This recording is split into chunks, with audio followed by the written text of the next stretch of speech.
Joel, welcome to the Invisible Path number 5. How are you? Patrick, good. How are you? Really good, really good. I'm gonna jump right in. We have one question this week, but I actually think it's a good one. So we may spend a little bit of time on this.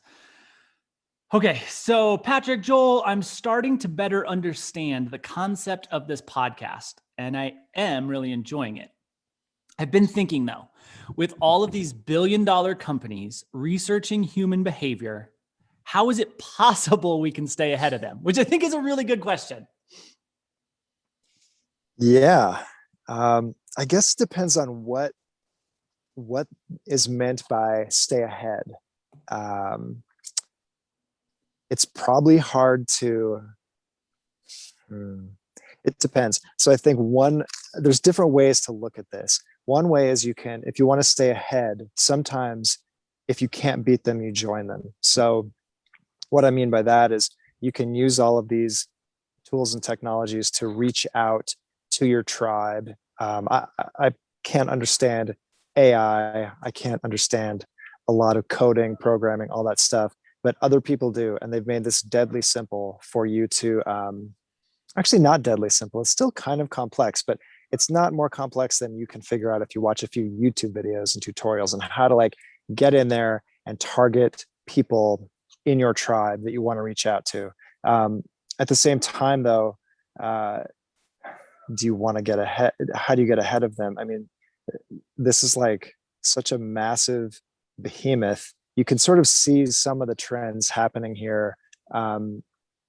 The complexity is building so much that sometimes when things get over complex, they have to take a pause and a step back. You look at like shipbuilding way back when, the height and the peak of that complexity was the Titanic.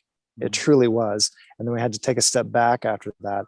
And so sometimes figuring out how to get out of the way and maybe simplify a bit.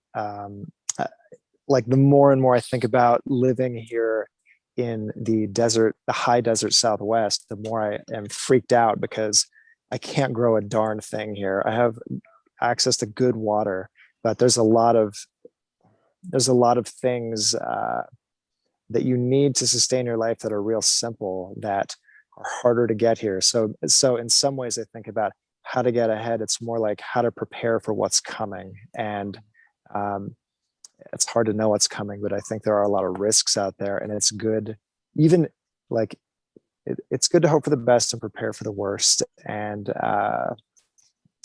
who knows? The worst might be that you've got to take care of meeting your own needs and your community's direct needs a little bit more in some sort of period of time. There will be a bounce back from that, but certainly I see some potential contraction where things have to get more localized for you. And so sometimes it's not getting ahead, it's getting out of the way. But getting ahead, one last thing on this rant would be niche it down to what you're interested in. Like it's really, unless you're crazy ambitious and you want to be a Jeff Bezos or something and work ungodly amounts of hours, then you wouldn't ask this question. You'd already be doing it, right? But one way to get ahead is to follow your interests, take a look at your skills and your capabilities right now and what it is that you could build, what you'd like to build, or what you'd like to do and what you could do, and do that in the smallest scale for the smallest audience possible, because that is the tip of the spear. That is like what is most effective in a way, or at least it's what most of us can do. Like I just find myself personally, it's like, well, I know I can't build some giant thing, and I don't want to. Like I want to be, I don't know about lazy, but maybe more focused on things more central to my family and my community. So start small maybe, and use the tools while you can, and hopefully, and don't let them use you. So for that last point, then, not letting them use you, do you have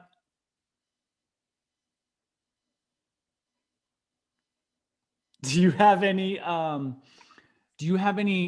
tips, concepts, or ideas on how you can ensure you're not being used? It depends on your temperament, I think, and your psychological makeup.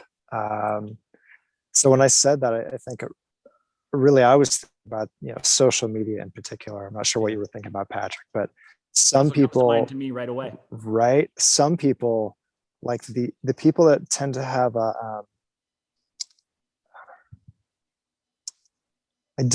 I hate to use this label, but the people that tend to be more on the well, let's just say they're self-empowered. You could say the people that are like really they tend towards more of like the narcissistic side of the scale of personality. I don't mean that they're like terrible, irredeemable narcissists, but the people that tend to be like more full of themselves, more completely centered in themselves and what they're what they're about, and that have the ability and the temperament to sell things, and to just constantly nonstop talk about themselves. They do really well on social media. Just pay attention out there. You will see that generally, I think the people that skew that way, skew towards the narcissistic side of the scale, they rise to the top because they can just focus on that all the time. Whereas other people, or maybe a better way to look at it, is extroverted.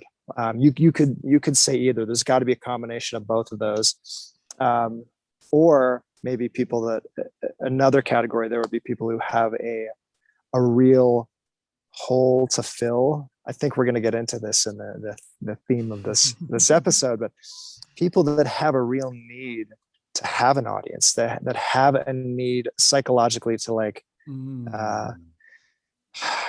to go for getting that external validation. Those people do really well.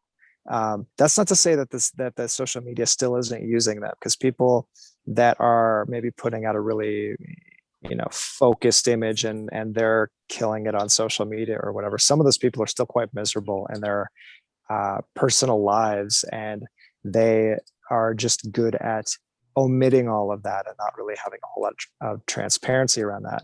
But generally, I would say pay attention. If you are, like, people talk about how sitting is the new smoking. I think that is such a crock of shit. Like, for sure, don't sit a lot, but I'm sitting right now. You're sitting right now. Look at the hypocrisy. But social media is the new smoking. 100% social media is the new smoking, and it has been for a long time.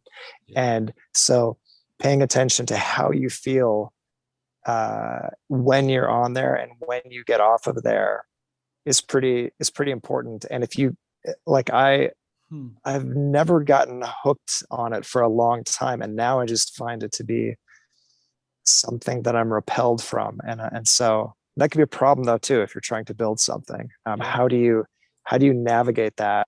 How do you use it without it using you? I think it's awareness and figuring out if it makes you feel better or not. Like, for me, it's just like doesn't make me feel great, and I'm trying to teach that awareness to my kids as well. And I think I'd mentioned that on an earlier one. Like, my younger one, he quit TikTok, and it was just like, high five. That's epic. And he's still off of that. And I think a lot of that comes down to like us having conversations about that awareness of the time suck of it, the fact that you're giving over your kind of authority and your center to other people by paying attention too much maybe to what they're doing and looking at that hyper filtered ideal that's put out there. And an image, it's always refreshing when you find someone who's willing to pull back the curtain a little bit and show some honesty, right? So yeah, there's the rant. Any thoughts? I have a lot of thoughts on that. So I want to roll it back to this. I want to touch on this smoking concept, because when we think of the negative impact that smoking has on our health, like, the first thing that pops into my mind is cancer. And that experience, that canceric experience, is individualized. And when you compared that to social media, I immediately started to wonder if the the realization of the cancer is societal, right? There's an impact on the individual being for sure. But because the web of connection is so vast and expansive, I wonder if the way that the cancer of social media manifests is actually in the shifting of society, in the pushing of the direction of society more towards whatever that cancer manifests as. And I think I'm not necessarily sure it matters how it manifests, but I wonder if the impact that is felt on from social media is more expressed or more tangible in a societal lens with in comparison to an individual lens. Does that make any sense to you? Yeah, I think it does. To take it to the individual, which you just mentioned, I mean, I think of it also before the cancer comes into play, it's addiction. Yeah. And we're a highly addiction driven species, I would say, and society. But when I think about that, it's like the addiction is to that little dopamine hit, and it's trying to fill a void. And sometimes, getting to the theme of this episode, which is going to be around leaders, experts, gurus, and holy men. Sometimes what you're trying to fill and what you're never going to be able to fill on social media is a God-sized hole inside of you. And you're never going to fill that damn thing, but you're going to try with those little incremental dopamine hits on the gram. Yeah. Oh, okay. So that's the other point that I had, and it's a little bit murky. You said something along the lines of trying to fill that hole before, and now you've kind of used this God-sized hole from social media, which I think is a really good analogy.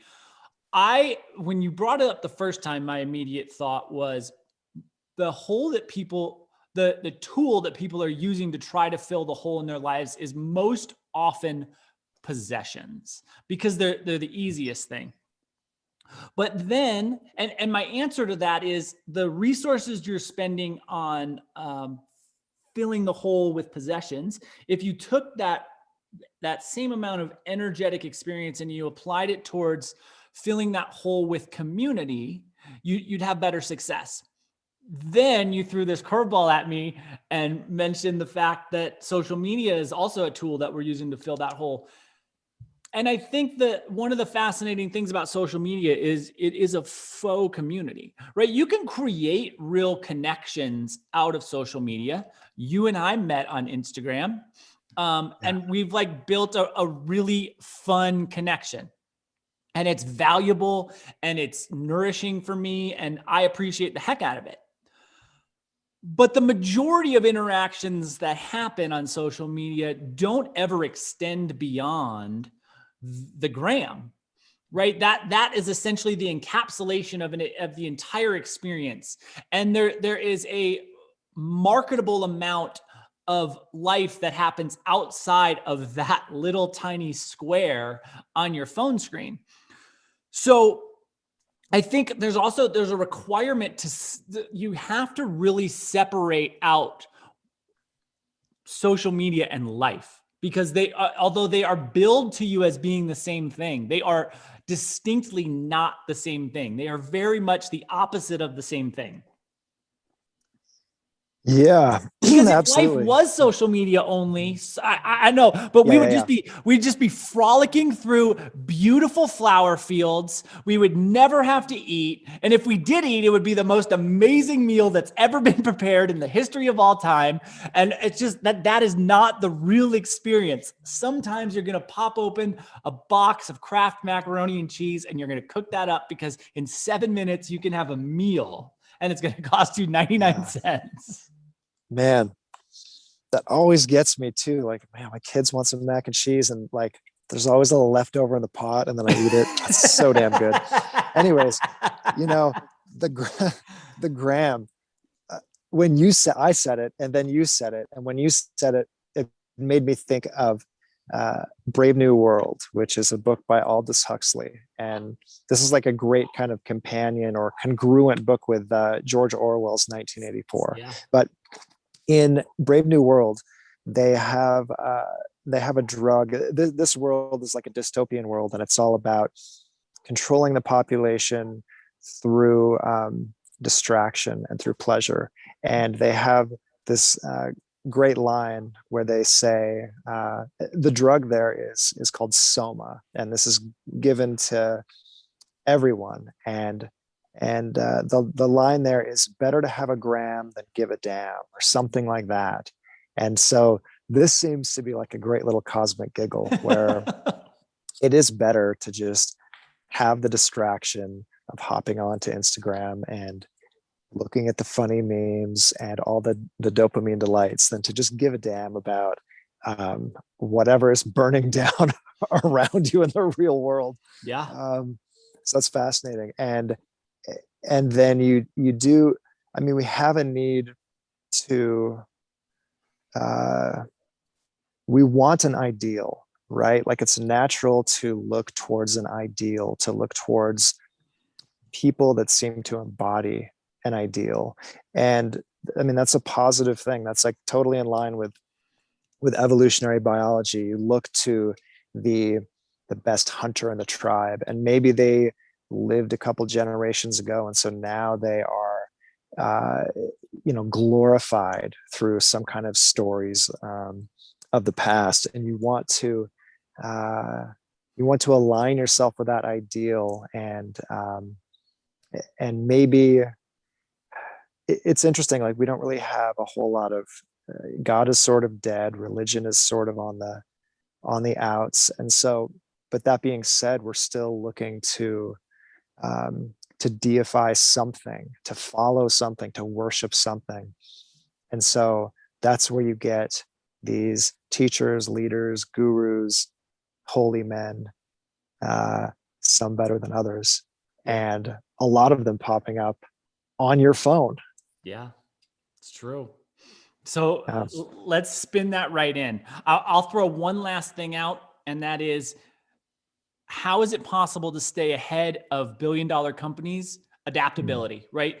We are the ultimate cockroach, and like that doesn't feel great, but humans are the most adaptable thing that has existed on this planet thus far. And I really believe that. And that doesn't mean humans are going to go on forever. There will eventually become a time when the environment will change to the point where humans cannot adapt. But every environment that exists, humans have been able to adapt to at this point. And that is a remarkable quality that is inherent in every single human being on this planet. So just remember, you have the ability to adapt, and no amount of money has ever been able to prevent that from happening yet. Okay, so let's roll right into this topic. And I'm going to start out and just ask you, are gurus good or bad? Man, so I mentioned before, like we need an ideal, right? And I think that this whole rant will probably be filled with contradictions. And so obviously, are they good or bad? I would say it depends. I would say that there's so much at play there. I think there's a lot of, first of all, you're giving away some of your inner authority to a group or to a person or to some ideology. And maybe in a sense, when you are ripe for that, ready for that, vulnerable to that, however you want to put it, maybe you actually need that. Maybe you need to humble yourself to the fact that you're sensing that there is something missing and you're in search of it. And so you're looking at these other people out there that have gone further down the path, or at least they say they have, or you believe they have, than you have in some particular, facet of reality, spirituality, whatever. And so maybe you need them in that moment. It's an interesting thing. Like I think that the topic of this, it may be that like the cynical side of me would want to just completely rail against the guru and only point out their faults. But it's a fascinating kind of dance between a person who has claimed some kind of authority, and then a person who feels like they do have a God-sized hole that they need to fill in some way, and they're looking for help to do that. What are your thoughts on the guru? I think like you said, it's a very complex idea. I think there's an immediate, whenever someone if someone came up to me and said, "Hey, Patrick, I'm a guru," I would be immediately turned off. In the same way, if someone walked up to me and said, Yeah. "I'm enlightened," I would be immediately turned off. A BS meter would go off in my head at full 100% level. And I have lived that full experience where anyone who's telling me that they are better than me in any way, for whatever reason, there's an alarm bell that goes off, and I start to question things really intently. There's also this like seemingly very, very, very close to 100% truism, which is absolute power corrupts absolutely. And in the like historical lineage of gurus, right? The Sikh and the Hindu guru system, which is where I kind of draw the lineage back to. Within those teachings, part of the philosophy written in and expressed and shared is you do not question the guru, and you give up all of your possessions. Not give up all of your possessions, just walk away from them. You give them to the guru. And that to me is a very absolute power, right? If you're in a position where you cannot be questioned, you are in a position of absolute power. I think there are very few human beings who can be trusted with that amount of power. And I used to think it was 0, and now I think it might be 1. Well, it's a great kind of sales and marketing ploy, because 99% of people are going to say, no, I don't want that product. Yep. But the one person who feels so lost and so incomplete that walks into that and says, yeah, I'll take that deal, you've got them at that point. Like that's a great customer for you if you want to look at that very cynically.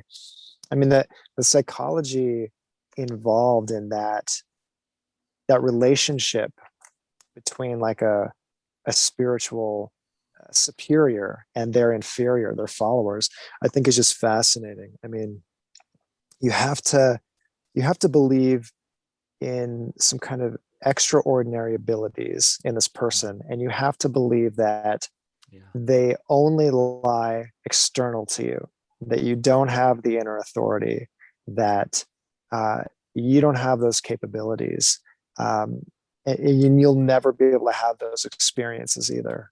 And so that's a fascinating thing.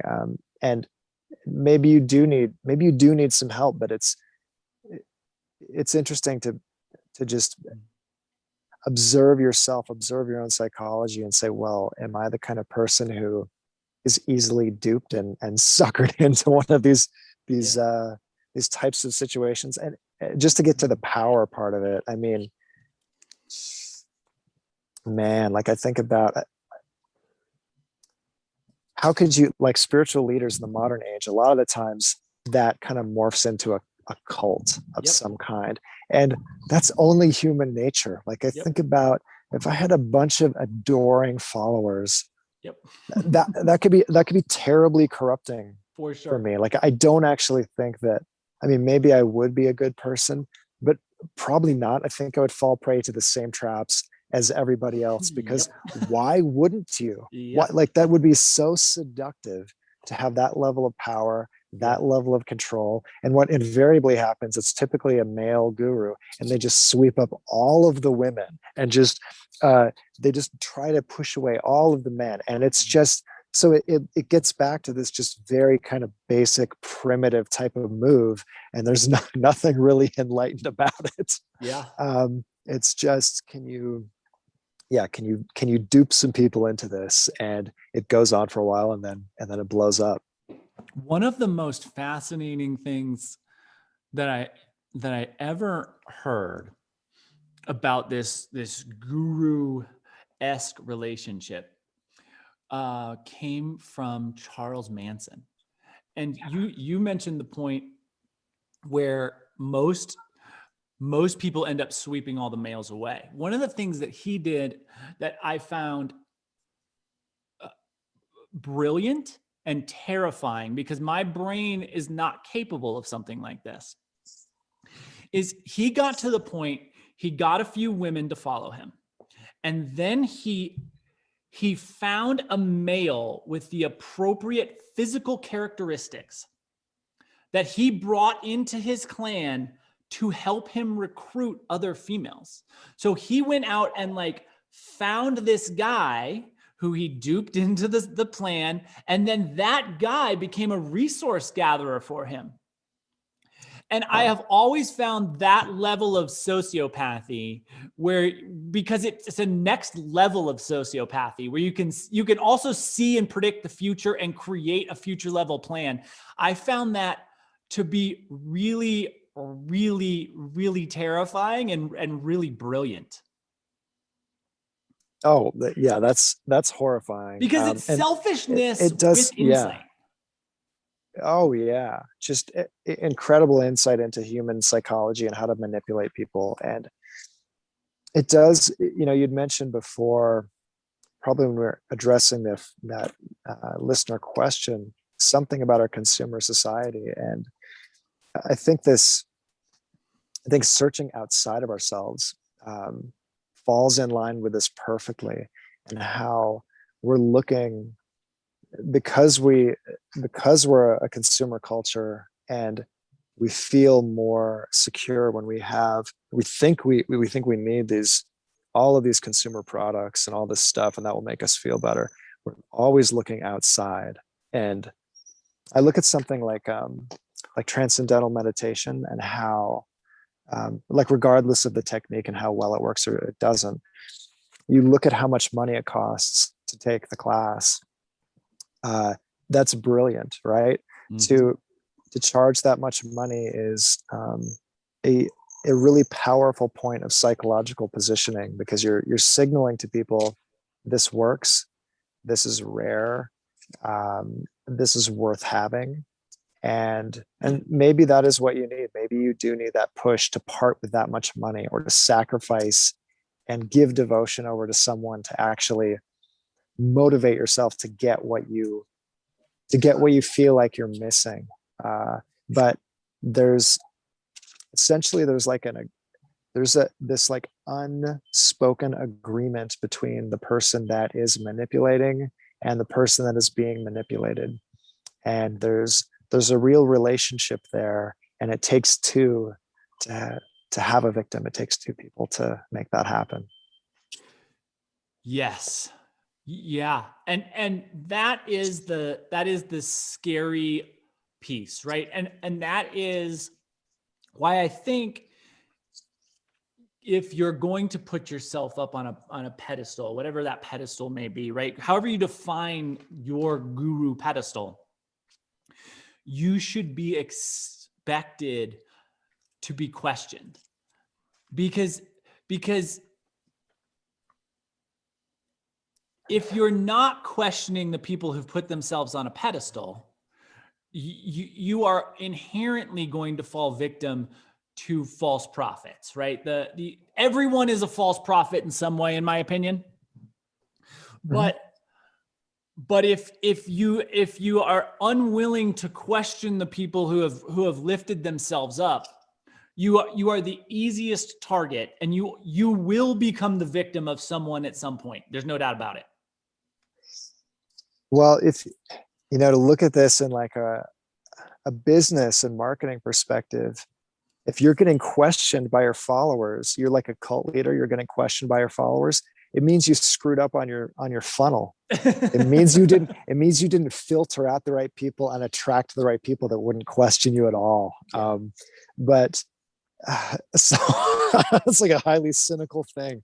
But I really like Alan Watts' take on this whole thing when he talks about the Zen master and how the student who wants to get the prospective follower or student who wants to get into the monastery and wants to learn from the teachings of the Zen master, he's not allowed inside the temple. He shows up at the temple, he wants to learn, the door is locked, and he knocks on the door and they open the door crack, and someone says, the master says, "We're full, go away." And the student has to sit outside, has to wait out there and suffer for a while. He really has to sell himself on the fact that he is in such a sorry state that this is the only solution that he has, is to get into the temple and learn from the Zen master. And I think that like a truly ethical spiritual teacher is going to do something, and this is going to be rare. They're gonna pull back the curtain a little bit and give you some kind of cosmic wink and show you that they actually don't have all the authority, and that maybe there's less of a difference between them and you. And maybe that just ingratiates you more to them. Maybe you don't believe them, obviously. If they say, I'm no different, there's nothing special about me, maybe that draws you in even closer. But they'll at least have the decency during this relationship of self-deception to tell you, look, I'm nothing special. That's So rare. Alan Watts is an interesting example of that, right? Because he very much speaks to the idea, the concept of being very human and having human flaws and having the rascal within him. And he also has these like brilliant concepts that he shares, and some of the most memorable kind of idea drops that have landed in my brain have come from Alan Watts' ideas.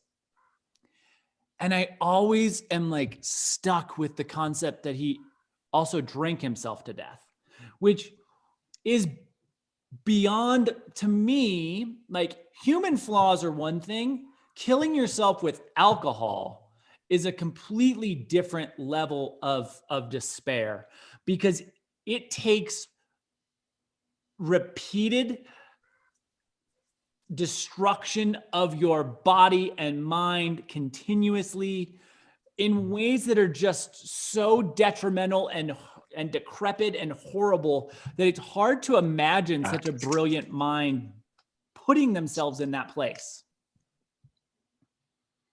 Absolutely. I mean, that it's like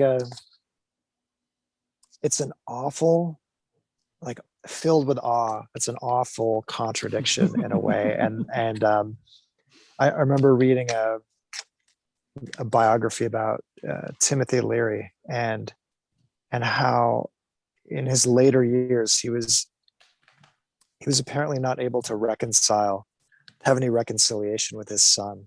Yeah. And you think about how, like, oh, okay, you were like an esteemed Harvard psychologist, then you had your head cracked open by all of these kind of magic compounds, first with psilocybin and then later with LSD and whatever, and you had all of these spiritual revelations, and you hung out with John Lennon and Yoko Ono in their bed in like that famous photo shoot in Los Angeles or in New York, and you had all of these transcendent, profound experiences about the primacy of love and of the now, and your ego is still so large and there was still so much pain there that you're circling the drain, you're on your way out, you're about to drop your meat body, and you still can't reconcile with your son. And there's just like a real tragedy to some of these characters. And you think about how like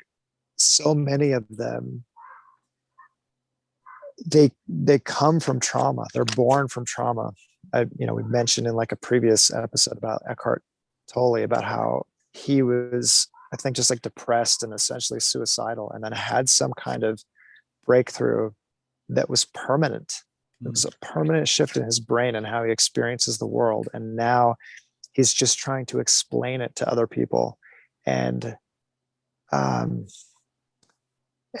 and something that I don't hear anyone in like any of these gurus say, like Ram Dass too. So Ram Dass, he was Richard Alpert. He was a graduate student who worked with Tim Leary, and then he became a guru after taking like 500 acid trips, right? So like, who's willing to do that? That actually doesn't sound fun. That sounds terrible and terrifying. And so, but he got to this like other permanent state where like he got the message, and as he said, he hung up the telephone at that point. But I've never really heard any of these characters say, it's highly improbable you're following me, you like what I say, but it's highly improbable you'll get to where I'm at, because where I'm at is a permanent shift that only happens to a small slice of the population, and the path to get there is unreliable and it's dangerous. That's very true. I've never heard anyone say that. Yeah. So that aside, right? Maybe if someone says that they have some immediate credibility, what else would make a good guru? I mean, I think the whole Alan Watts thing of being able to tap into that human side and that rascal, right? Being able to accept your rascal, but also being able to hold that in check a bit. And so not going down the path of like the Charles Manson or taking all the women or whatever you're doing. Yeah. I think it probably is that honesty and that magnifying of the fine print of the contract, right? Yeah. Like, it's a good website if you go to the website and they don't put the fine print at the bottom in fine print. They put it right in the middle somewhere, really big font, saying, "Hey, these are all the the issues and the warnings and the points of contention." I don't know what makes a good guru in a sense. I mean, it's hard, but I mean, like wanting the followers means in some sense that you may have like a proclivity to hide and to filter and to omit the parts of you and the parts of your life that aren't very becoming for a guru or a leader, right? Like, we're using this word guru, that's fairly exotic. I think some of us may have contact with these types of people, but it may show up in your life as just people that you follow, authors, I don't know, influencers, what a terrible word, whatever it is people that you follow. And so paying attention to, like you say, the BS meter, like how filtered is this? How polished is this? How much manipulation is there in this interaction right now? And what is it that is someone trying to extract something from me? That's a good question to ask yourself. Yeah, that's a really good question. When I think at the like pinnacle of my cognitive rating system, I would put someone who calls themselves a guru, right? And if you call yourself a guru, I'm going to have a zero tolerance policy for screw ups, right? If you are boasting to the world that you are an enlightened being, if there is ever a screw up, then you've lied to me and the contract is broken. So like my tolerance when I'm scrutinizing someone who has labeled themselves as a guru or is telling me that they're enlightened is zero. You have no margin for error. And that to me if someone is claiming they're enlightened, there should be no margin for error. That should be the scale at which I'm judging you on, because I really believe that enlightenment is a thing that I can't conceptualize. I know nothing about, but I imagine if you've figured everything out, you're not going to screw up. So like, as we work our way down, right, as we get into Instagram influencers, I hold them to less of a standard. Oh yeah. Yeah. There's a certain level of hierarchy that works its way down, and I don't know maybe like where Tony Robbins falls on that ladder, but I do know that I'm going to scrutinize anybody offering advice to 10,000 people pretty harshly, because that's a pretty big deal. That's a pretty big deal to think that you know something that 10,000 people need to know about. You better put your disclaimer somewhere in your pitch, right? That I mean, Yeah. Look, we're all trying to sort through this whole thing. I mean, you mentioned, people claiming that they're enlightened or something like that. I mean, that just reminds me of the Tao Te Ching, right? It's been so long since I've read that, but it's basically, the Tao that can be spoken is not the true Tao. Basically, it's like, if you say you are enlightened, I mean, okay, never mind then. Next, right? So I think someone who is truly at that level, they might not have a lot to say. They might not have very much to say about anything at all, right? They would just be, just experiencing this whole thing in some sort of different way than we do. And maybe they're trying, at the best, they're trying to just alleviate suffering in whatever way they can. And yeah, the modern people in the modern age, I mean, yeah, you look at Tony Robbins, came from a abusive, mother, and no stable father figure, and Oprah Winfrey, right? Like terrible, traumatic upbringing. And Wim Hof, I'd mentioned that before, right? His whole obsession with the cold, that came from a birth trauma.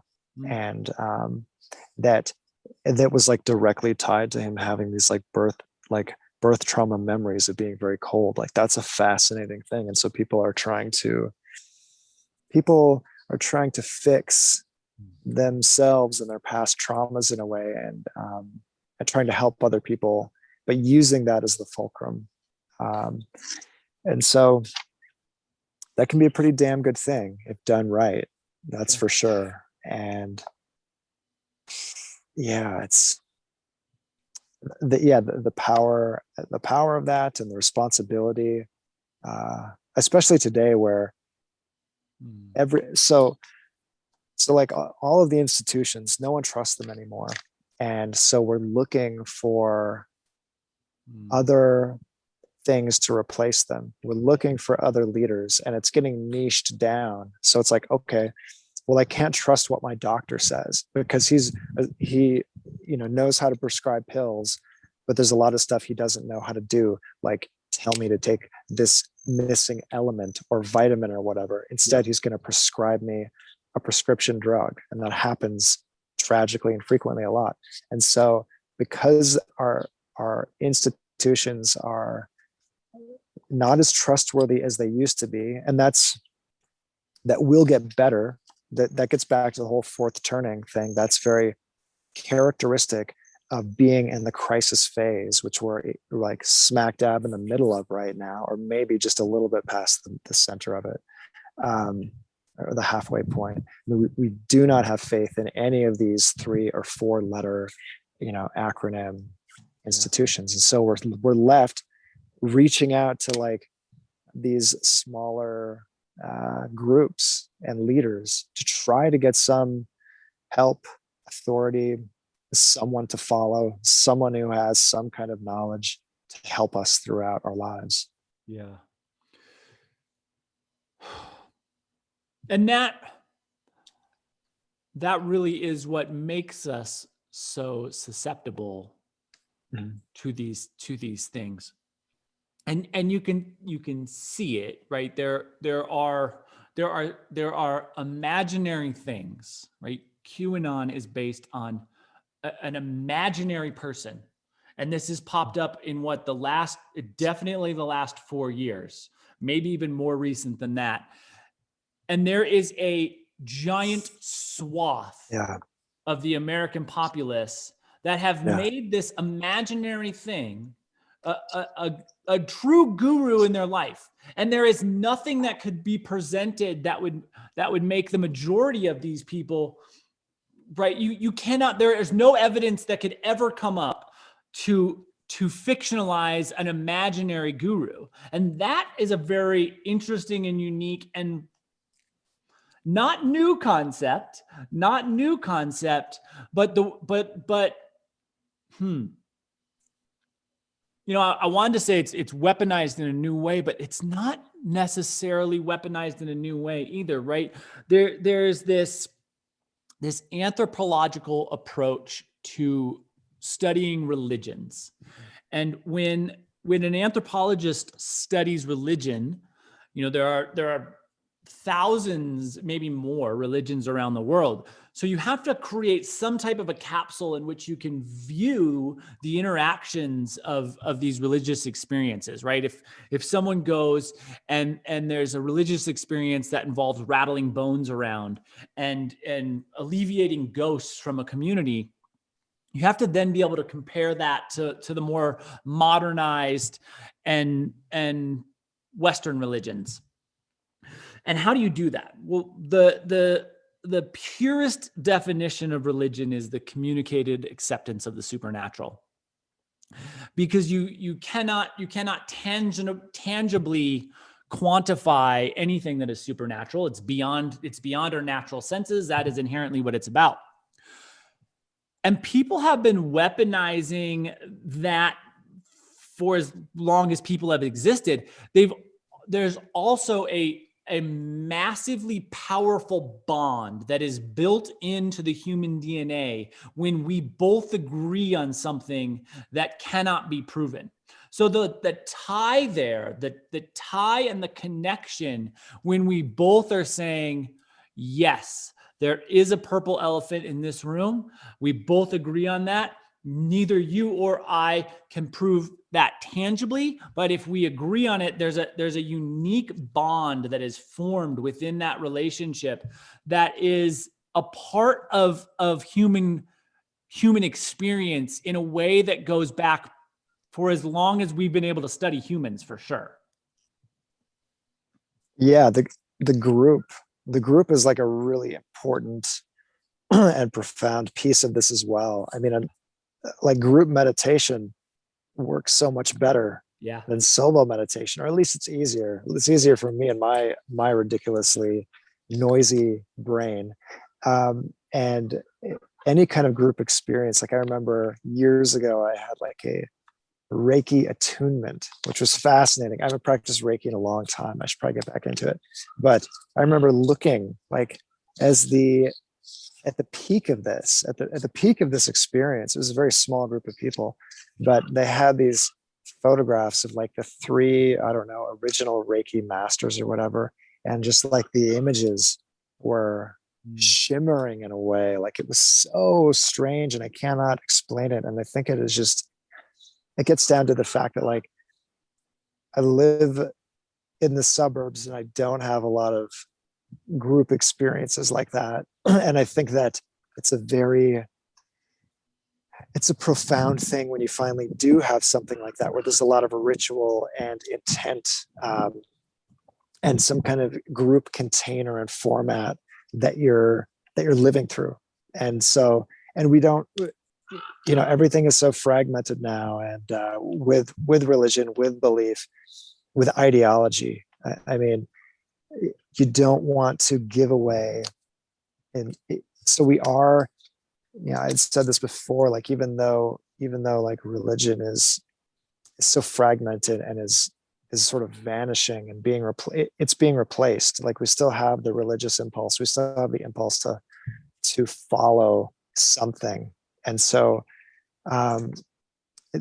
you can see that with Q, as you mentioned, right? Like you want to make sure that you don't, and on the opposite end of that as well, like to the left and the right, like there's so much ideology and strongly held beliefs, and you can see that it's like there's so much control happening there. Like I try to just not watch the news anymore, or not watch it, but read articles and stuff. But it's so tempting to do it, to get that dopamine hit of self-righteousness, that I'm on the right side, that I'm on the right tribe, and to and so the act of getting off of the gram and giving a damn about your own life, and the act of getting away from the news and all of these external feeds and going into something that has a little more primacy, like your own life,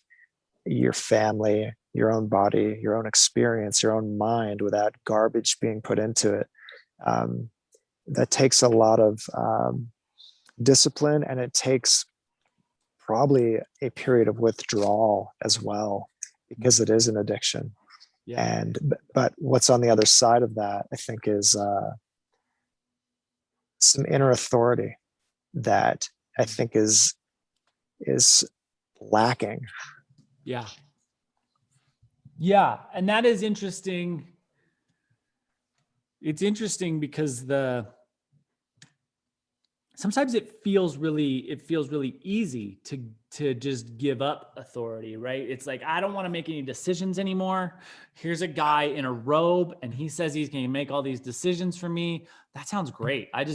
Someone just tell me what to do and I'll just work or be this thing. Hell yeah.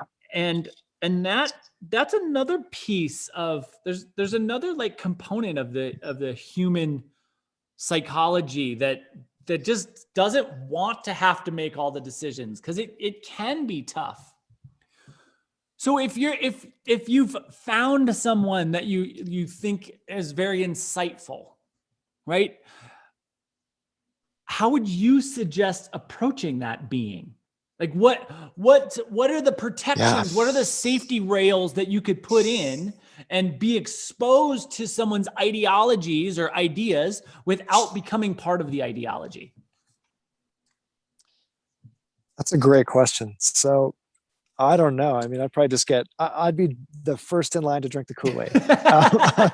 I'm just kidding. I mean, what I tend to do is I will tend to, if there's been many times where I feel like I need to learn something from this person. Mm-hmm. And I take it as, instead of like a devotion or a giving my agency over, it's more of like, I have identified, I have a mission, I have a goal, whatever it is in my life, I've identified that I need some help with something, and I will go all in. I will drink the Kool-Aid on a particular person and their whole reality until I can't have any more, until I'm nauseous to drink it anymore. And one more sip of their Kool-Aid and I'll barf it up. And then I will assimilate in and learn what needs to be learned from that. And then I'll generally drop that and move on to something else and figure out, well, okay, what else is needed at this point? And so I guess it's my approach. But yeah, I think not having strongly held beliefs, I think, is very important. Once you have belief, and it's so easy because it feels so damn good. Just to have a belief and to not have to think about it and to know that you're on the right side. Is good. And the uncomfortable place is where you can live with a contradiction of having like opposing views and contradicting viewpoints, and not having a strongly held belief about anything, and not giving your agency over to one particular sucker who's trying to extract something from you. So a couple things on that. I think, you mentioned the ability to drop it. That is essential. That is, if you have picked something up that you are there is nothing that can happen that would allow you to drop it. you now have added extra additional weight to your being. Like whatever that is, you've now weighed yourself down with something that is completely unnecessary. And that is just there, you need to have the ability to drop things.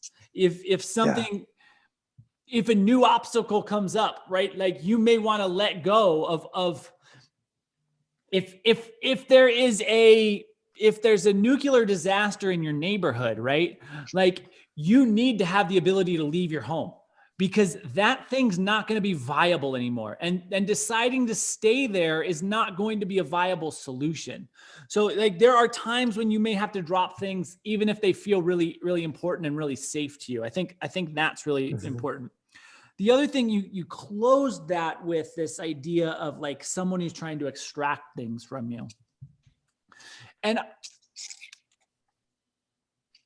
I wonder, I want to ask you, and I want to ask you, is the line, if someone is taking compensation, monetary compensation, let's say, or energetic compensation, I guess, physical exertion from you, is there a level of, does that taint the guru? If there is an exchange of finances in any way, does that ruin the guru? Is that the line? I guess it depends on if it's a holy man or if it's just a guru that you need to learn something from. Okay. I mean, everybody's got to eat. And, I look at the tribe, and a lot of the people in the tribe are followers, and you need followers, and only a few people in the tribe want to be leaders and can take that on as a responsibility. And so that translates over today into teachers, right? People who want to teach, they want to lead, and they do have something valuable to share. And so maybe yes, maybe no. I mean, you're far more involved in kind of the yoga space than I am. And so I'm not sure about it from that perspective. Maybe you've got some good insights there, but in some ways, like, you still got to eat. And my favorite line from Ram Dass is, even God has to take out the trash. Yeah. So even God has to make a buck. Even Ram Dass needs to get paid. Yes. So the thing about Ram Dass, the thing that I most remember about Ram Dass, there are two things, I guess. One, he actually was very, very adamant that he was not a guru. He described himself as a window, and a window into the teaching of his lineage that came from Neem Koli Baba, right? Like he would describe himself as a window. The other thing that I remember most about Ram Dass is the regret he had at the end of his life for not having enough money to take care of himself. And he felt like he was a burden to his community because he had not saved the financial resources. And he speaks very, very profoundly about this concept of the shame and regret that he had at the end of his life that were all tied to the financial component of not being able to take care of himself. And there's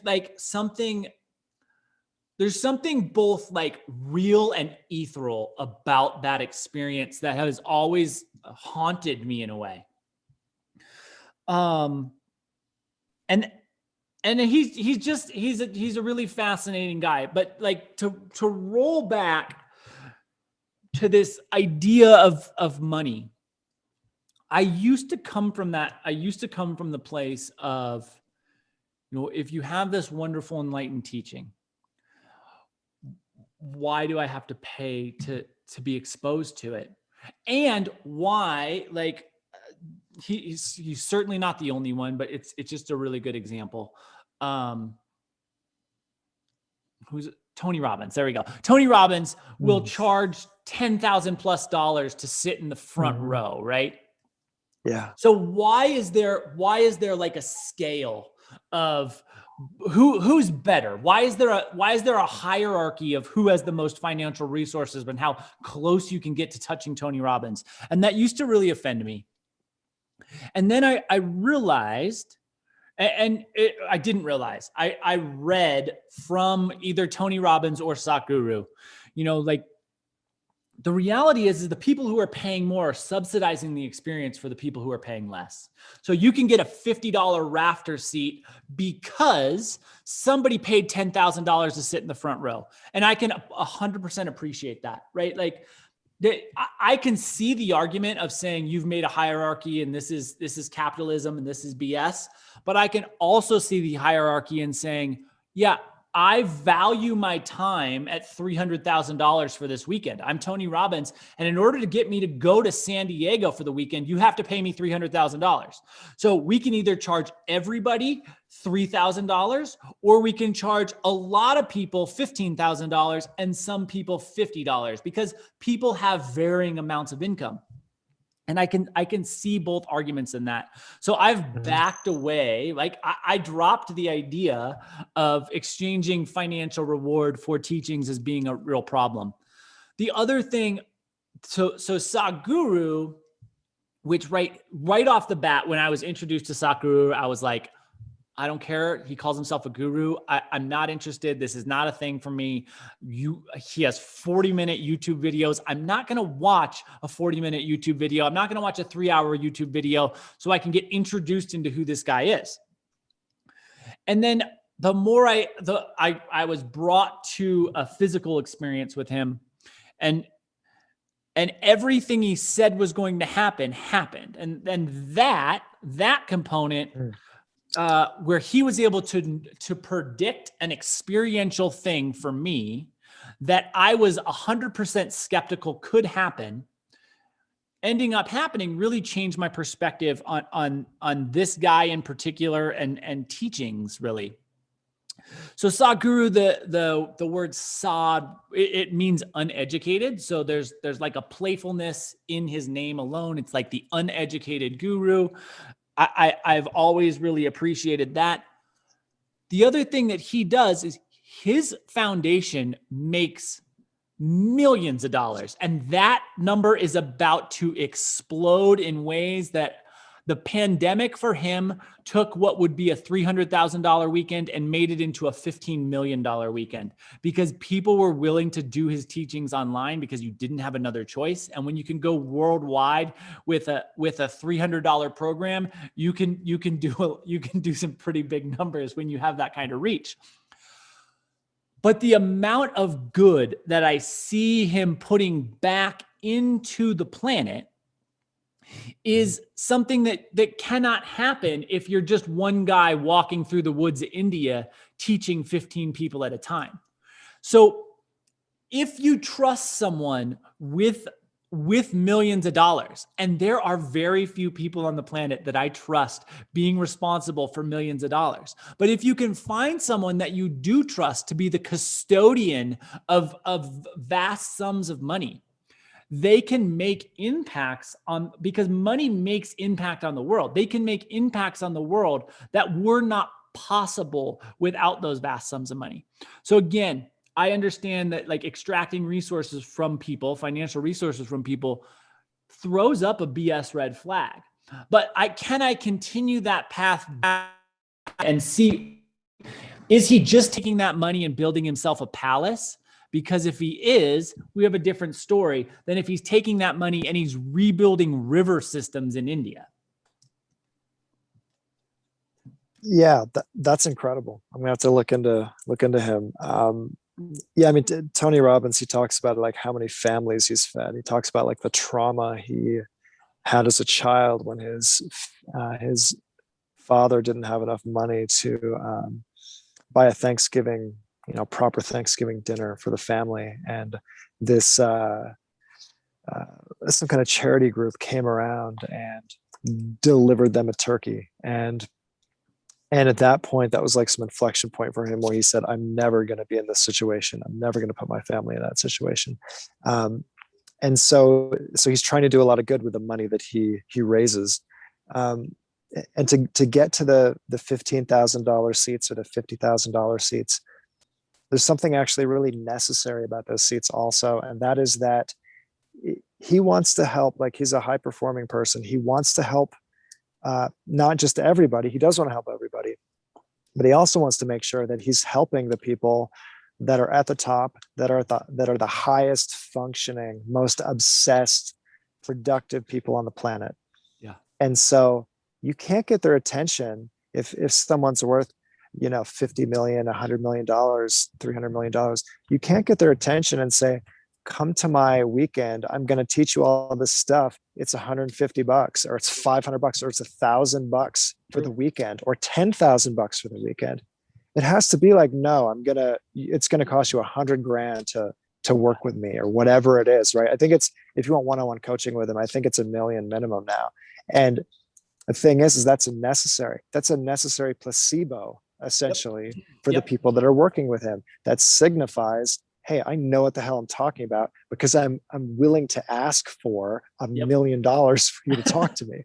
And so, they'll gladly give that to him if they feel like that's going to help them grow their mission. Right. So that's a fascinating thing. And, with the spiritual gurus, I like how Alan Watts talked about how he's an entertainer. Right. And sometimes you'll listen to this stuff, you'll tune into this stuff, not necessarily because you need something from it, but because you're into all of these, spiritual ideas, whatever, and you just like some entertainment that has that particular flavor to it. Yeah. So it's not always that you're trying to fill some hole and it's so serious. Sometimes you just want to be entertained in a certain way, and it's not, Game of Thrones or whatever the hell. It's true. Yeah.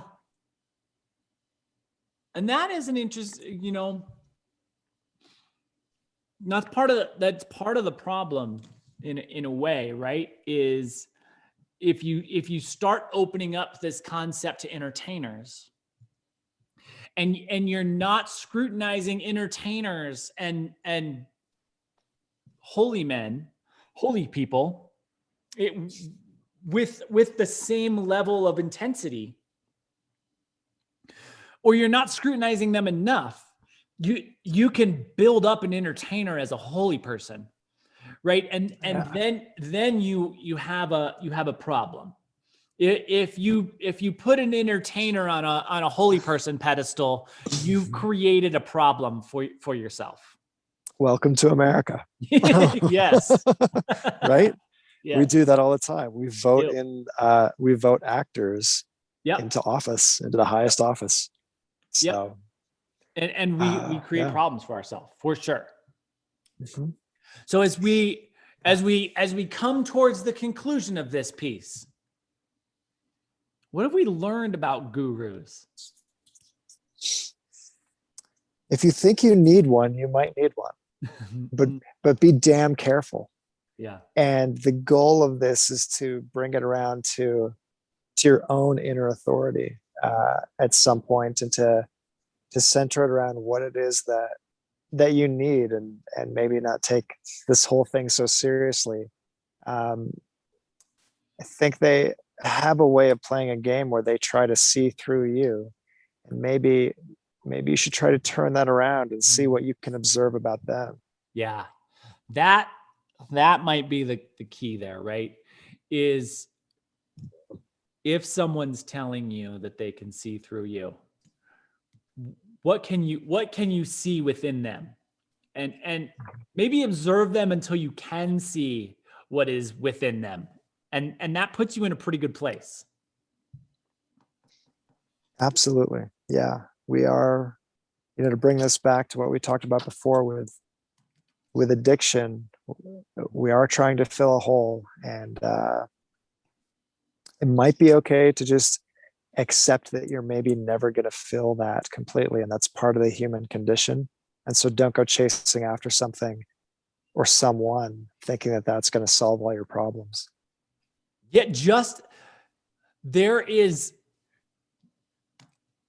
there's nothing externally that's going to fill the hole within you, right? Like you're never going to find that perfect peace, no matter what it is. And no matter how good it feels in the moment you find it, those external solutions are not going to fill those internal holes. Yeah, that's a hard one. That's a hard one because people, I think, have hope, and you've been told through so much messaging on TV and through advertising that like, well, just get this Mercedes, just get this whatever. Yep. It's going to fill it for you. Just take this course, follow this person. You're going to be complete.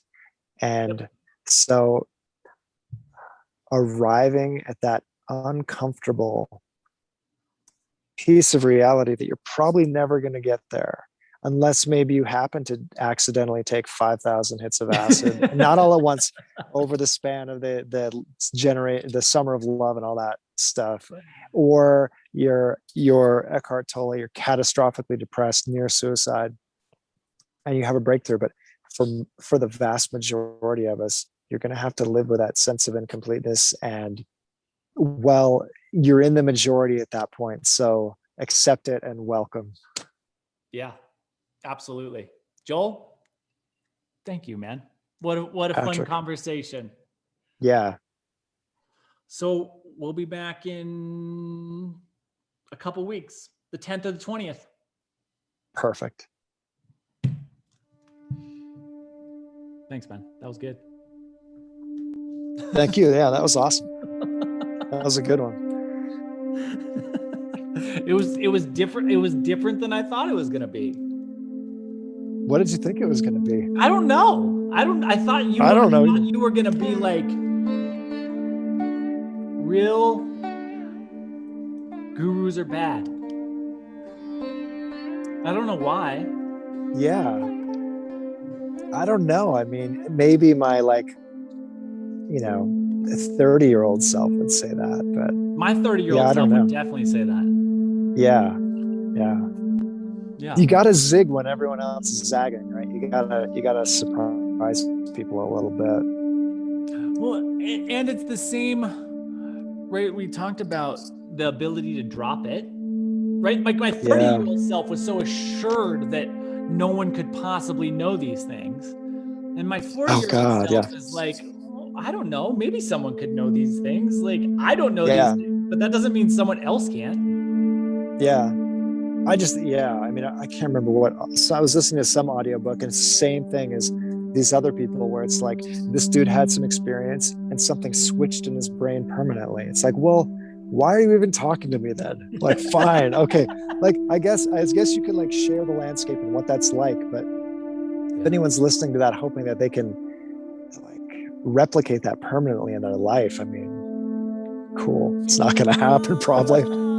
So there's that. Oh, one thing I forgot to mention. There's a TED talk called, or a book called My Stroke of Insight. It's about this woman. I had a note here. I can't remember who. Someone Bolts, maybe. She had a stroke, and it turned off parts of her brain and amplified other parts of her brain, so that when she was in this state and she was essentially wounded, she was fully enlightened.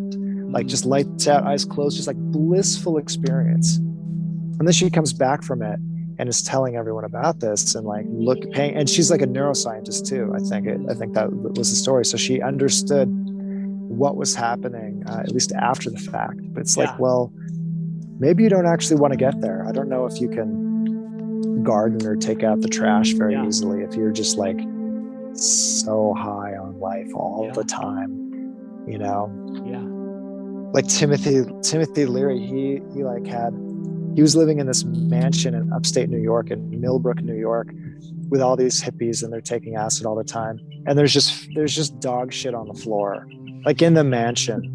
and then they would just quip and the people who complained, they're like, look, you just have to deal with the dog shit of life on the floor. And it was just like, you people are like out playing cosmic games and you have dog shit on the floor. Yeah. It's fascinating. So true. Like it doesn't quite, it's not a long-term solution. It's so true.